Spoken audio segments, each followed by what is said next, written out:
Bienvenue sur cette chaîne où on parle de lecture en français. Je dois commencer par te dire qu'il y a certains livres célèbres en français que je te déconseille totalement de lire.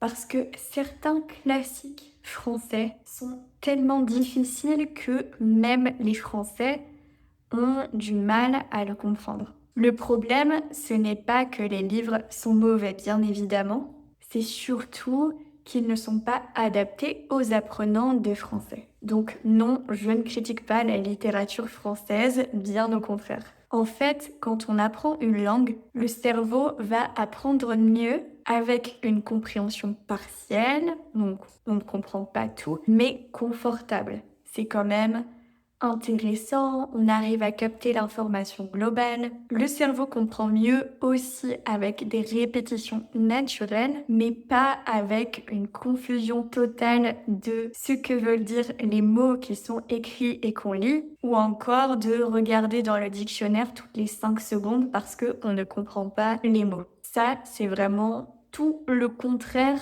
de ce qu'on veut pour s'améliorer en français grâce à la lecture. Et donc, si tu dois traduire chaque phrase pour pouvoir lire en français, en fait, tu n'es plus en train de lire, mais tu es en train d'essayer de déchiffrer un texte complexe. Alors voilà les livres que je ne te recommande pas de lire si tu commences à lire en français. Par exemple, un livre très connu, c'est Les Misérables de Victor Hugo. Pourquoi je ne te recommande pas de commencer par ce livre? Parce que les phrases déjà sont énormes, elles durent très longtemps. Le vocabulaire utilisé est un vocabulaire ancien.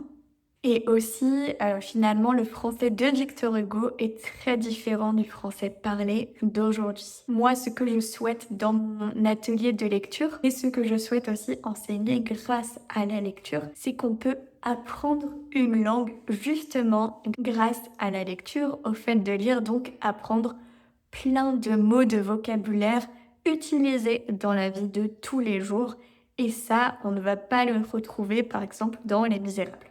Un autre exemple de livre que je te déconseille, c'est Madame Bovary. Alors c'est très bon pour parler du style littéraire, c'est clair. Flaubert, il est un peu admiré, il est très bon parce qu'il choisissait vraiment les mots exacts pour décrire ce qu'il voulait dire. Mais en fait, pour toi qui apprends le français, il y a beaucoup de subtilités qui sont très difficiles à comprendre. Ça demande beaucoup d'efforts de lire tous ces livres et ce livre qui est quand même aussi très gros. Et finalement, on n'a pas vraiment de récompense puisque qu'est-ce qu'on a appris à la fin du livre? Eh bien, pas grand-chose. Est-ce qu'on a pu améliorer notre français? Pas vraiment, parce que si on décide de parler avec le vocabulaire de Flaubert, alors tout le monde va nous regarder avec des grands yeux. Et tout ça, ça rend la lecture encore moins appréciable. Est-ce qu'il y a un autre livre que je peux ne pas te recommander? Oui, peut-être le livre À la recherche du temps perdu de Marcel Proust. Alors, il y a effectivement des phrases gigantesques. Voilà quelques exemples ici. Et puis, surtout, ce sont des livres qui sont très longs, encore une fois très complexes, avec beaucoup de descriptions à n'en plus finir. Il y a même beaucoup de Français qui n'ont jamais terminé un livre de Marcel Proust. Je ne dis pas, encore une fois, de ne pas lire ces livres, mais je ne les recommande pas si tu apprends le français et si tu comptes progresser en français. Il y a par contre un livre que j'ai découvert il y a peu de temps. Ce livre s'appelle Clara lit Proust et en fait, ça nous permet de découvrir l'univers de Marcel Proust grâce à une histoire qui est assez actuelle. Donc, ce genre de livre peut être très intéressant pour découvrir l'auteur. Il y a quand même un mythe que je voudrais casser, c'est que ce n'est pas grave de lire des livres qui sont simples. Les apprenants ont souvent honte de lire un livre qui est simple, mais en fait, le simple fait de lire en français, c'est déjà génial. Peu importe si tu décides de lire L'âne trop trop, Ratus, ou même Choupi ou Les Monsieur et Madame, parce que en fait, ce sont de bons livres pour commencer à lire en français. Si c'est ce genre de livre qui va te donner confiance, alors fais-le, lis-les. Mais s'il te plaît, ne commence pas par lire des livres trop complexes, des classiques de la littérature, parce que tu vas abandonner, tu vas penser que le français est une langue trop compliquée, et ça, s'il te plaît, ne le fais pas. Et je dis toujours aussi que le meilleur livre à lire en français, c'est celui que tu vas terminer.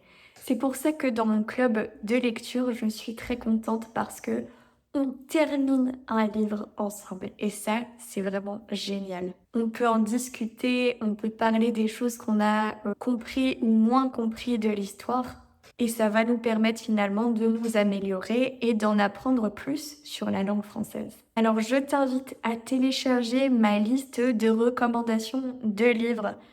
Ce sont principalement des livres du 21e siècle que j'ai beaucoup appréciés et tu vas pouvoir découvrir cette liste de livres que j'ai jugé moi-même qui étaient faits pour les personnes qui apprennent le français, donc qui vont être quelque chose de bénéfique pour progresser en français. Je te conseille vraiment de la télécharger, c'est gratuit et tu pourras retrouver la liste juste en dessous. Pour lire en français, je te conseille de lire des livres peut-être que tu as déjà lus dans ta langue maternelle.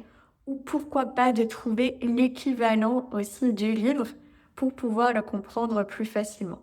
Par exemple, en ce moment, je suis en train de lire un livre avec une élève. Ce livre, c'est Les années d'Annie Ernaux. Il y a énormément de références culturelles. Et en fait, cette élève a décidé de s'acheter la version en anglais pour pouvoir la lire en même temps. Et je trouve cette initiative vraiment géniale parce que ça va nous permettre peut-être de pouvoir suivre plus facilement l'histoire. J'espère que cette vidéo t'a plu. N'hésite pas à mettre un petit like ou un petit commentaire aussi.